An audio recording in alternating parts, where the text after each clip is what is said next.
মদিনার বাজার। পরন্ত বিকাল একজন খদ্দের এসে দাঁড়ালেন।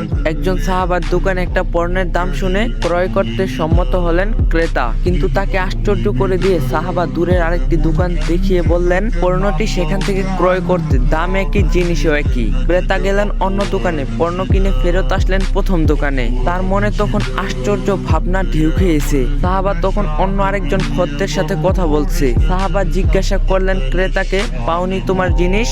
পেয়েছি, কিন্তু আমি অন্য একটা জিনিসের জন্য এসেছি। সাহাবা বললেন, কি? তুমি যার কাছে আমাকে পাঠিয়েছিলে সে আমারই ধর্মের মানুষ, ইহুদি। আমরা তোমাদের পছন্দ করি না, কিন্তু তুমি একজন ব্যবসায়ী হয়ে তোমার প্রতিদ্বন্দ্বীর কাছে আমাকে পাঠালে। মুসলিম হয়ে একজন ইহুদির ব্যবসাকে সুযোগ করে দিলে কেন?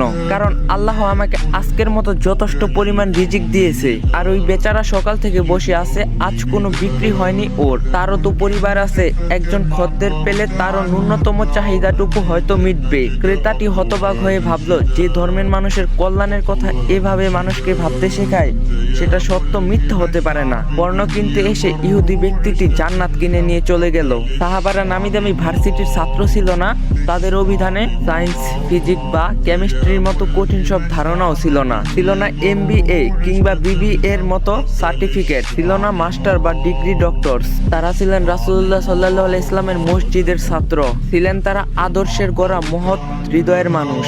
উচ্চবিলাসিতা তাদের কখনো স্পর্শ করার সাহসই করেনি। তারা এই পৃথিবীর আল্লাহর দেওয়া রিজিক তার বান্দাদের সাথে ভাগ করে নিতেন, চাই সে মুসলিম হোক বা বিধর্মী। তারা দুহাত উজাড় করে বিলাতে জানতেন, কিন্তু নিজ প্রয়োজন কারো কাছে হাত পাততেন না, জানাতেনও না, এমনকি নিজেদের অভাবের কথা, কষ্টের কথা কাউকে বলার ভানও করতেন না। আর তাই তো তাদের এই উত্তম গুণের পরশে অনেক কঠিন মুসলিম বিদ্বেষীও জান্নাতি কাননের ছায়ার তলেও নাম লিখেছেন। ইসলাম আসলে এভাবেই পৃথিবীতে ছড়িয়েছে। আসসালামু আলাইকুম গাইস, আজকের ভিডিও এই পর্যন্তই ছিল। যদি ভিডিওটা ভালো লাগে like, comment, share and follow দিয়ে যাবেন।